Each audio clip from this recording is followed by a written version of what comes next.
حکمت رومی یہ کتاب عبدالحکیم نے لکھی تھی۔ دین و دانش، ایمان و عرفان کا اہم ترین مسئلہ یہ ہے کہ نفس انسانی کی ماہیت کیا ہے، میں کیا ہوں، انا کیا ہے، جسم کے ساتھ اس کا رابطہ کس قسم کا ہے، کیا علم محسوسات تک محدود ہے؟ غرض یہ کہ حقیقی عرفان اپنی خودی کی پہچان ہے۔ اسی پہچان سے آفاق کی پہچان اور خدا کی پہچان بھی ہو سکتی ہے۔ جس حد تک کہ خدا کو جانا یا پہچانا جا سکتا ہے۔ روح انسانی کے متعلق قرآنی تعلیم یہ ہے کہ خدا نے اپنی روح انسان کے اندر پھونکی۔ انسان کی حقیقت اس کی روح ہے، جس کے لیے کبھی نفس کی اصطلاح بھی استعمال کی گئی ہے۔ اگر تم مکان میں 10 چراغ رکھو اور ہر چراغ الگ الگ شکل کا ہو، لیکن ان کی روشنی جو کمرے میں پھیل رہی ہے اس کو تم الگ الگ نہیں کر سکتے۔ نفس امارہ جن مادی لذات کی طرف انسان کو کھینچتا ہے وہ کبھی پوری طرح اس کے ہاتھ نہیں آتی، اور جب میسر آئیں تو حصول کے ساتھ ہی لذت کا زوال ہوتا ہے۔ انسان کے مقابلے میں باقی تمام مخلوق مطمئن ہوتی ہے، چاہے شجر ہوں، چرند پرند، شمس و قمر، سب اپنی اپنی فطرت کا تقاضا پورا کر رہے ہیں۔ ہر شے کسی قانون کے ماتحت موجود ہے۔ ہر چیز زبان حال سے کہہ رہی ہے کہ جو ہے سو ہے، جو کچھ ہے وہ ٹھیک ہے۔ ہر چیز میں وجود اور خیر ہم معنی ہے۔ فقط انسان ہے جو قانون کی خلاف ورزی پر بھی قادر ہے اور اپنی کسی حالت پر بھی راضی نہیں۔ روح انسانی میں جو اپنی اصل سے جدائی کا احساس ہے، اس کو مولانا ایک عام اصول حیات کے ماتحت لا کر اس کی توجیہ کرتے ہیں۔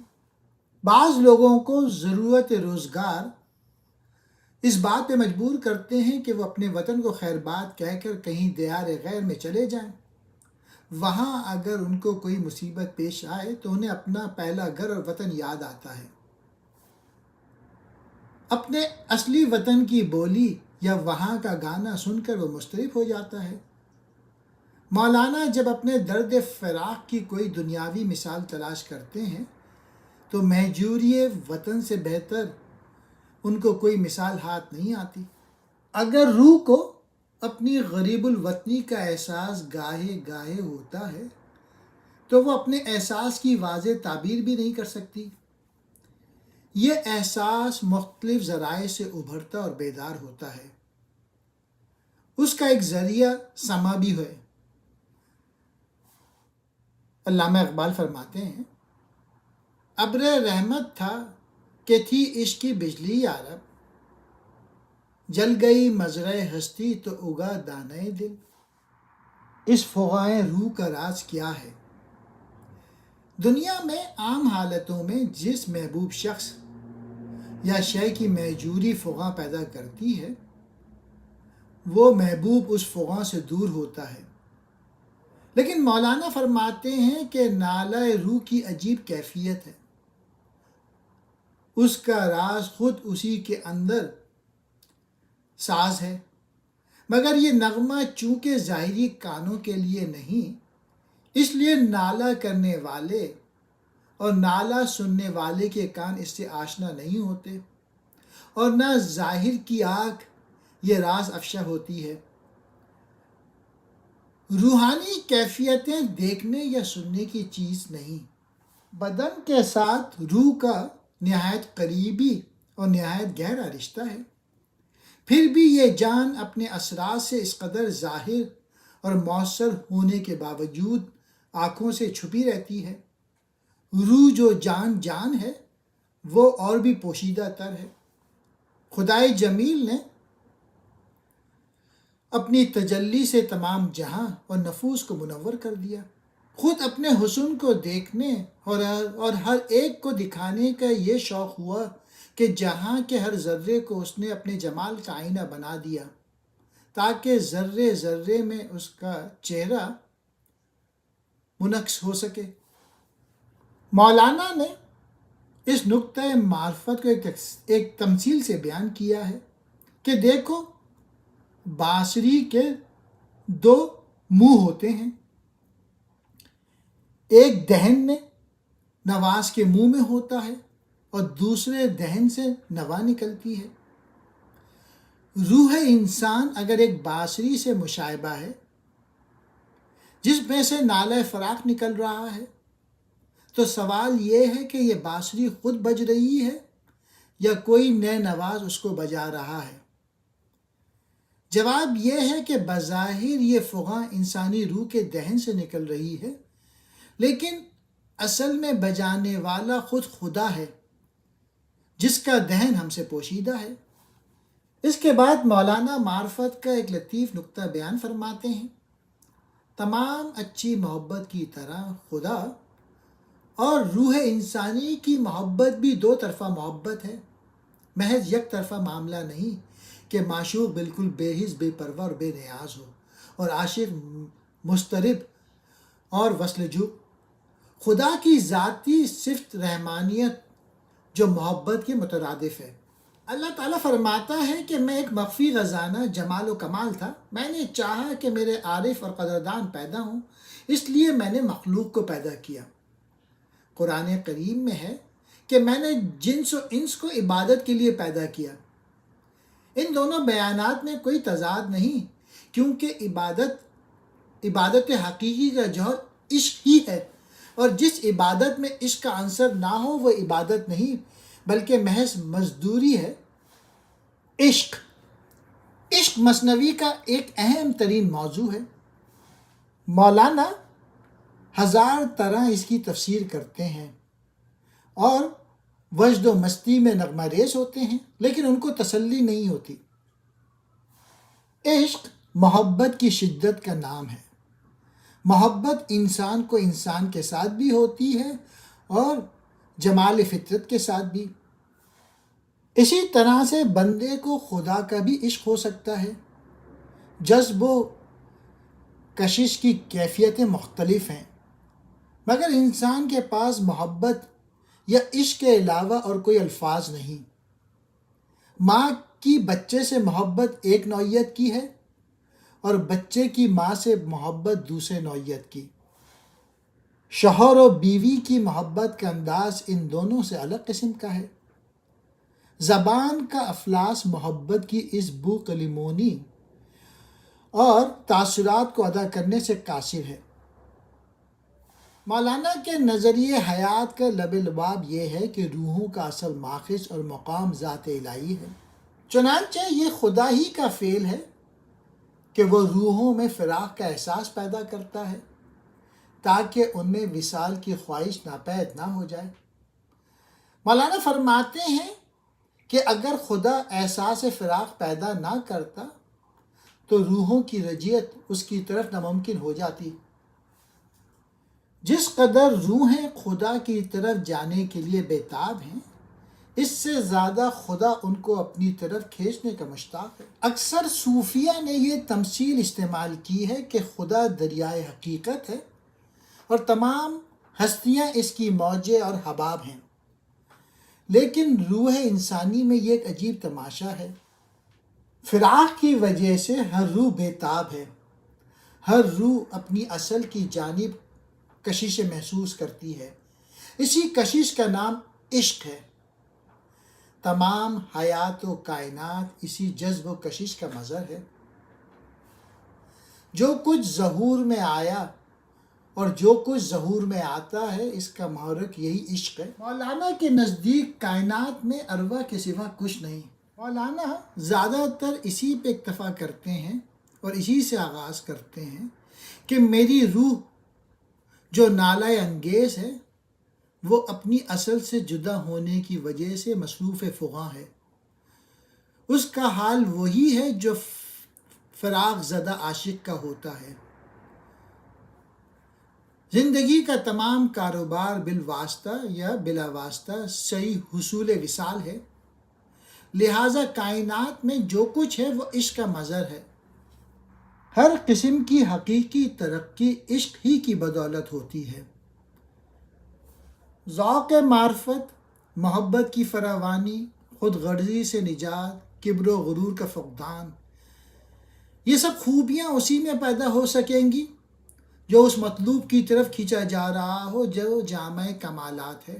اخلاق اور تزکیہ نفس کی تہ میں اگر عشق نہ ہو تو صرف مزدوری رہ جاتی ہے۔ روح انسانی کی اصل چونکہ خدا ہے، اس لیے اس میں الہی صفات بے حد توفیق اور بقدر فیض پائے جاتے ہیں۔ چونکہ روح کی حقیقت لا مکانی اور لا زمانی ہے، اس لیے خدا اس میں سما سکتا ہے۔ محبت کی ہمگیری میں خدا بھی داخل ہے۔ جس قدر انسانی روح خدا سے واصل ہونے کی شائق ہے، اس سے کہیں زیادہ خدا بندے کے قرب کا طالب ہے۔ اس لیے وہ کہتا ہے کہ میری طرف ایک قدم بڑھاؤ تو میں تمہاری طرف 10 قدم بڑھاتا ہوں۔ ارض و سماوات میں جو کچھ بھی ہے وہ خدا کی تسبیح میں مشغول ہے۔ مولانا فرماتے ہیں کہ عشق کے بغیر کائنات ہی نہ بن سکتی۔ کائنات میں جو اجسام اور اجرام ہیں وہ باہمی کشش سے قائم ہیں۔ اس نظریہ کائنات کو نیوٹن نے ریاضیات سے ثابت کیا ہے۔ ہر ذرہ دوسرے ذرے کی طرف کھینچ رہا ہے۔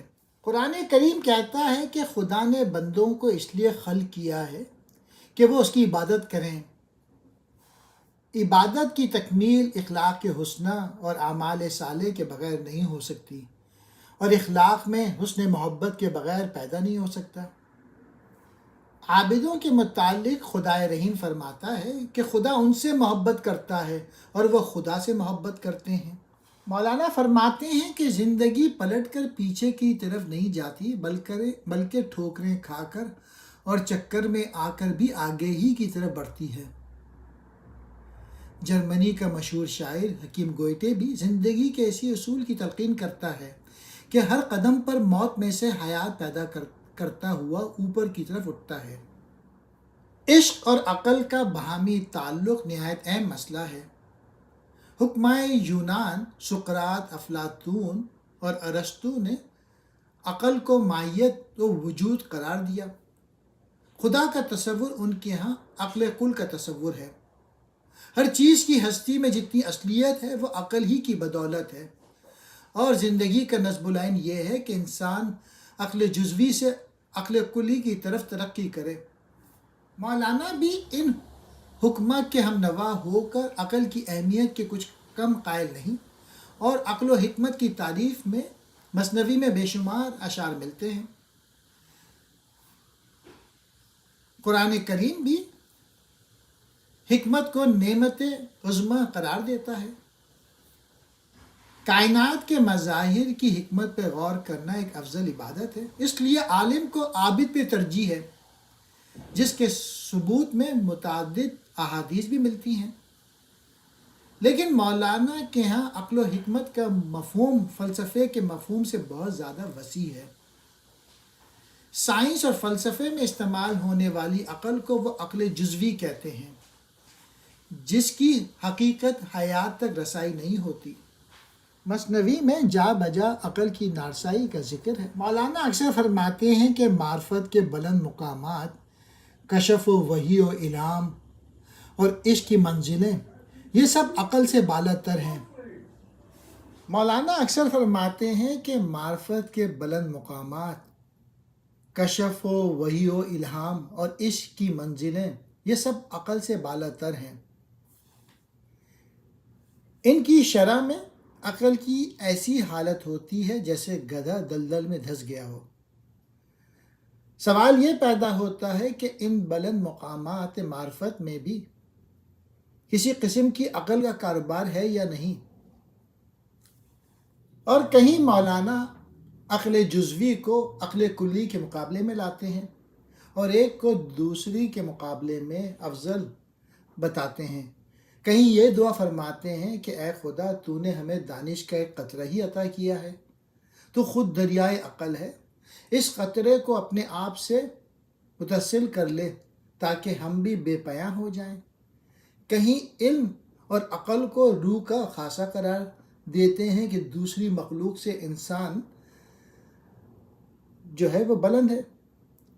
آدم کو ملائکہ پہ جو تقویت حاصل ہے وہ علم ہی کی بدولت ہے۔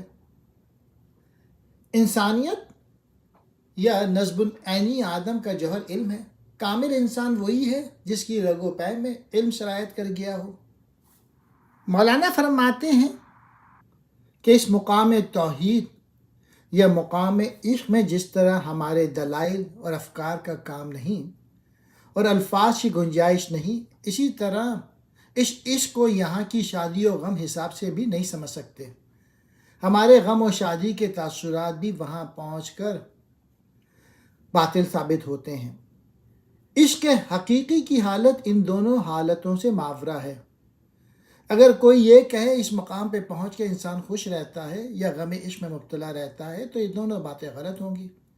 اس قسم کا ہوش اور شعور یا عقل وہاں بھی ہے، لیکن جو شخص وہاں نہیں پہنچا اس کے وہم و خیال میں بھی وہ کیفیت نہیں آ سکتی۔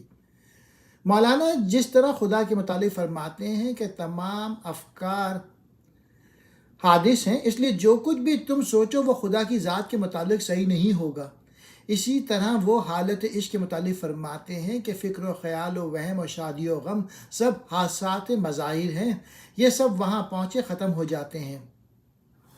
انسان کے جسمانی عشق اس کو اندھا کر دیتے ہیں، لیکن عشق الہی اس کو بینا کر دیتے ہیں، اور اس کے اندر ایسے حقائق منعکس ہونے لگتے ہیں جو حس اور عقل کے وہم میں بھی نہ آ سکتے تھے۔ علم بے عشق ایک ضمنی چیز ہے، ایک قوی دلیل سے قائم ہوتا ہے اور دوسری قوی دلیل سے منہدم ہو جاتا ہے، اور اس میں ہمیشہ ظن کی آمیزش رہتی ہے۔ عشق کا تقاضا یہ ہے کہ عاشق اپنی انفرادی خواہشات کو ترک کر کے معشوق کی خواہش کو پورا کرے۔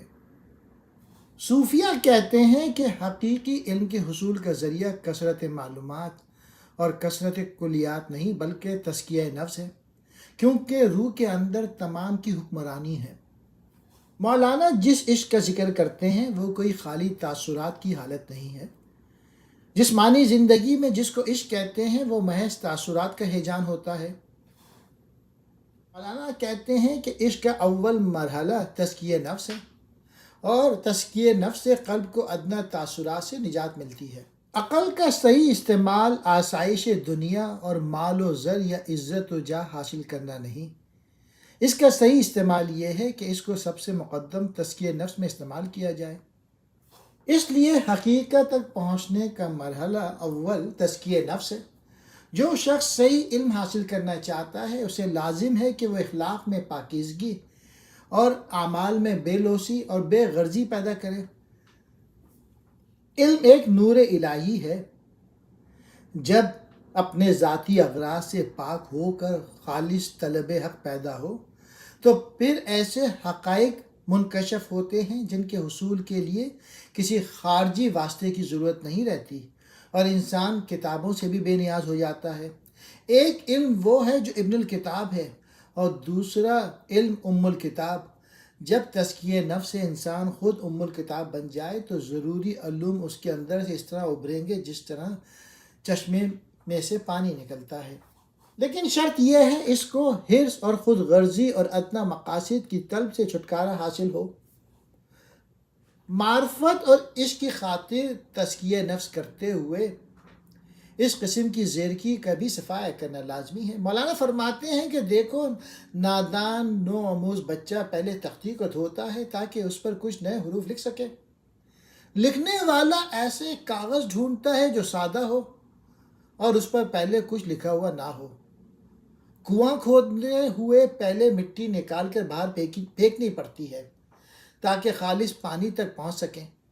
اسی طرح بیج بونے والا زمین کا وہ ٹکڑا تلاش کرتا ہے جہاں پہلے کچھ اگا ہوا نہ ہو۔ نیا گھر بنانے کے لیے پہلے بنیادوں کو کھود ڈالنا پڑتا ہے۔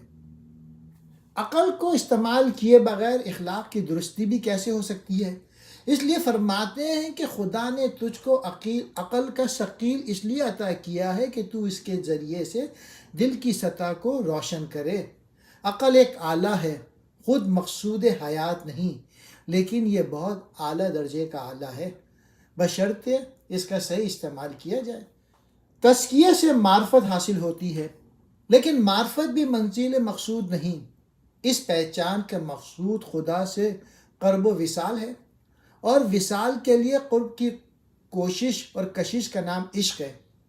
پہلی منزل تزکیہ نفس ہے، دوسری منزل علم یا معرفت، اور تیسری منزل عشق جو آخری منزل ہے۔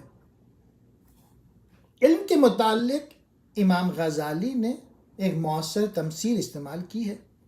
فرماتے ہیں کہ عام علم کی حالت یہ ہے کہ محسوسات اور معلومات کی نالیاں دل کے اوز میں آ کے گرتی ہیں۔ اگر یہ باہر سے آنے والی نالیاں بند ہو جائیں یا سوکھ جائیں تو دل کا اوز بھی خشک ہونا شروع ہو جاتا ہے۔ کتابی علوم والوں کی اگر کتابیں جاتی رہیں تو وہ بے دست و پا ہو جاتے ہیں۔ حافظہ کمزور ہو جائے تو علم غائب ہو جاتا ہے۔ مولانا فرماتے ہیں کہ دل باہر کی آب رسانی سے بے نیاز ہو سکتا ہے، کیونکہ اس کے اندر بھی صوت موجود ہے جو چشمہ ازل ہے۔ یہ صوت روح کو فطرت کے اندر ہے، اور اس لیے خارج سے اس پہ کوئی آفت نہیں آ سکتی۔ تزکیہ نفس سے معرفت پیدا ہوتی ہے، تو معرفت سے تزکیہ نفس میں ترقی ہوتی ہے۔ اسی طرح معرفت سے عشق پیدا ہوتا ہے، تو اس سے معرفت میں ترقی ہوتی ہے۔ علم حقیقی یا معرفت کو نور سے تشبیہ دی جاتی ہے، اور خدا نے سورہ نور میں اپنی ذات کے لیے بھی نور ہی کی تمثیل استعمال کی ہے۔ بعض اکابر صوفیہ ایسے بھی گزرے ہیں جو نہ ظواہر شریعت کی تلقین کرتے ہیں اور نہ سلوک کے راستوں یا طریقت اور معرفت کی تعلیم دیتے ہیں۔ جو کوئی ان سے پوچھتا تھا کہ میرے لیے کیا ارشاد ہے، تو ہر ایک کو یہی جواب ملتا تھا کہ محبت کرو۔ محبت کی اصلیت سے واقف ہو جاؤ گے تو ظاہر اور باطنی صورت اور معنی، جسم اور روح سب کی اصطلاح ہو جائے گی۔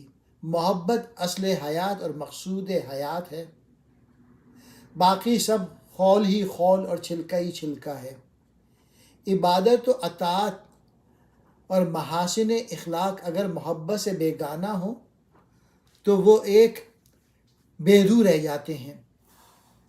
مثل مشہور ہے کہ اگر کسی کا گدھی پہ دل آ جائے تو وہ اس کو پری معلوم ہونے لگے۔ چڑیل کا حور دکھائی دینا محبت ہی کا کرشمہ ہے۔ اگر کسی شخص کو کسی کام سے دلی لگاؤ نہ ہو تو وہ کام خواہ کتنا ہی آسان ہو، اسے کرنے کے لیے طبیعت آمادہ نہیں ہوتی، اور وہ کام نہایت دشوار اور سنگین معلوم ہوتا ہے۔ اس کے برعکس اگر کام کتنا ہی سخت ہو لیکن عشق قوت آفریں ہو تو پتھر روغن کی طرح سیال ہو جائے۔ عشق محبت کی ایک شدید صورت کا نام ہے، لیکن مولانا جا بجا ان دونوں لفظوں کو مترادف بھی استعمال کرتے ہیں۔ جدید نفسیات نے انسان کے تحت الشعور میں بہت غوطے لگائے ہیں، لیکن ان تمام تحقیق کا لب لباب یہی ہے کہ اکثر جسمانی امراض اور روحانی بیماریاں محبت کی کمی سے پیدا ہوتی ہیں۔ جہاں محبت کے صحیح عوامل کار فرما ہوں وہاں انسان اندر اور باہر سے تندرست ہو جاتا ہے۔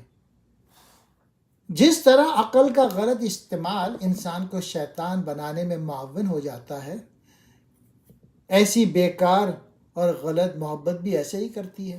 رومی محبت کے متعلق فرماتے ہیں کہ محبت سے زندگی کی تلخیاں شیریں ہو جاتی ہیں، اور یہ کیمیا ادنا جذبات اور پست افکار کے مسخام کو کندن بنا دیتی ہے۔ محمود کو ایاز کا بندہ بنانا محبت ہی کا کرشمہ ہے۔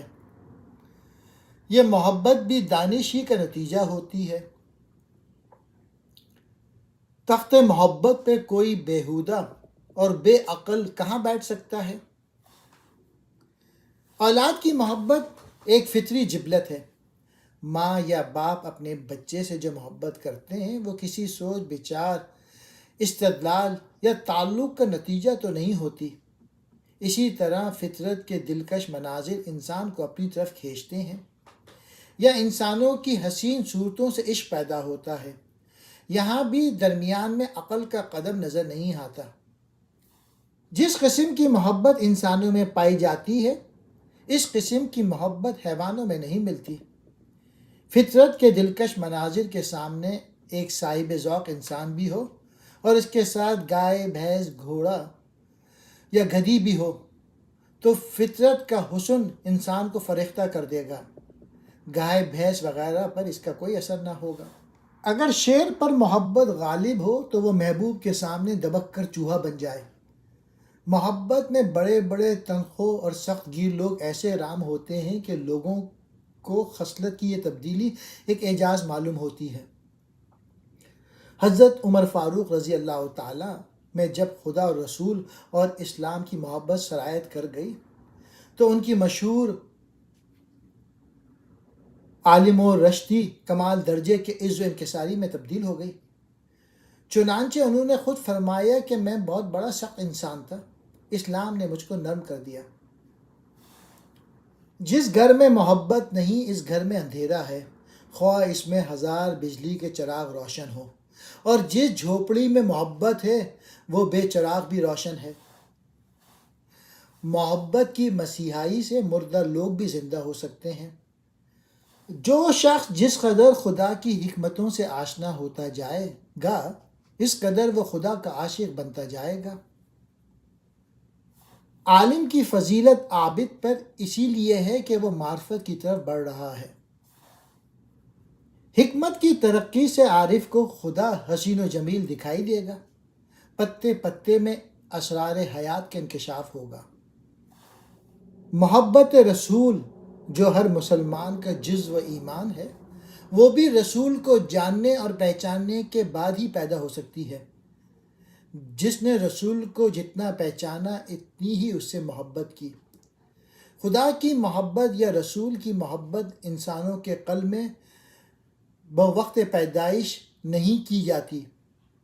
اولاد کی محبت طبعی ہوتی ہے، اس لیے دنیا میں ہر انسان مومن ہو یا کافر یا منافق، ان سب میں یہ طبعی محبت فطری ہوتی ہے۔ لیکن خدا کی محبت یا رسول کی محبت کے لیے انسان میں عقلی قوت دی گئی ہے کہ اس کو استعمال کر کے پہچاننے کے بعد ان سے محبت کرو۔ اگر خدا اور رسول کی محبت پیدائشی ہوتی تو ہر انسان میں پائی جاتی، لیکن حقیقت میں ایسا نہیں ہے۔ لہٰذا مولانا جس محبت کو نتیجہ و دانش کہہ رہے ہیں وہ جبلی محبتوں سے بالاتر چیز ہے۔